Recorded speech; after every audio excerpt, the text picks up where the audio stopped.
ఈరోజు మనము post office holidays గురించి డిస్కస్ చేసుకుందాము. ఈ పోస్ట్ ఆఫీస్ హాలిడేస్ లో మనకు ఒక క్వశ్చన్ వచ్చే ఆస్కారం ఉంది. 2 మార్క్స్ క్వశ్చన్ వచ్చే ఆస్కారం ఉంది. కాబట్టి దీన్ని మనం చదువుకొని వెళ్ళాలి. ఆల్ డిపార్ట్మెంట్ల ఎగ్జామ్ లో కూడా ఈ టాపిక్ నుంచి ఒక క్వశ్చన్ వచ్చే ఆస్కారం ఉంది.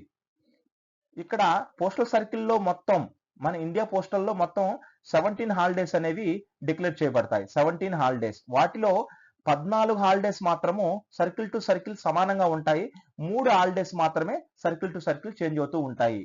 ఆ స్టేట్ పండుగల ఆధారంగా సిపిఎంజి గారు ఆ 3 హాలిడేస్ ఏమిటనేది నిర్ణయిస్తారు. ఉదాహరణకు తీసుకుంటే మన ఆంధ్రప్రదేశ్ లో సంక్రాంతి మెయిన్ పండుగ కాబట్టి మనకు సంక్రాంతి జనవరి 14 ఆర్ 13 లో మనకు ఒక 1 హాలిడేగా ఇవ్వబడుతుంది. ఇక కేరళ విషయానికి వస్తే కేరళ ఓనం పెద్ద పండుగ కాబట్టి ఓనం కేరళ సిపిఎంజి ఓనం రోజు ఒక హాలిడేస్ ని ప్రకటించవచ్చు. ఈ విధంగా 3 హాలిడేస్ మాత్రము స్టేట్ టు స్టేట్ చేంజ్ అయిపోతుంటది.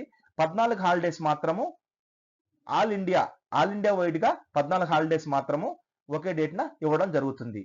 ఈ 14లో 3 నేషనల్ హాలిడేస్ ఉంటాయి. ఆ నేషనల్ హాలిడేస్ కనుక వస్తే republic day, independence day and Gandhi జయంతి ఉంటుంది.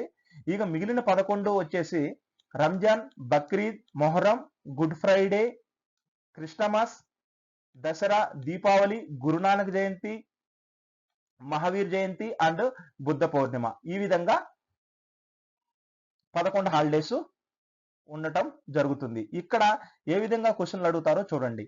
ఇక్కడ మనకు ఒక క్వశ్చన్ వచ్చే ఆస్కారం ఉంది. ఒక క్వశ్చన్ కి 2 మార్కులు కాబట్టి ఈ టాపిక్ నుంచి మనకు 2 మార్కులు వచ్చే అవకాశం ఉంది. 2 మార్కులు అనేవి ఎలా అడుగుతాడో చూడండి.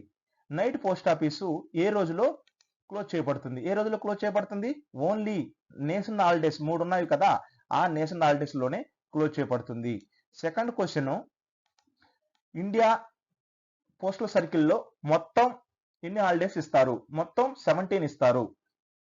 ఇక నెక్స్ట్ క్వశ్చన్, థర్డ్ క్వశ్చన్, ఎన్ని కంపల్సరీ హాలిడేస్ ఉంటాయి? 14 కంపల్సరీ హాలిడేస్ ఉంటాయి, 3 ఆప్షనల్ హాలిడేస్ ఉంటాయి. ఈ మూడిట్లో నుంచి ఒక క్వశ్చన్ వచ్చే ఆస్కారం ఉంది. ఒక క్వశ్చన్ కాను మనకు 2 మార్కులు వస్తాయి. కాబట్టి దీన్ని ప్రిపేర్ అవ్వండి. Thank you.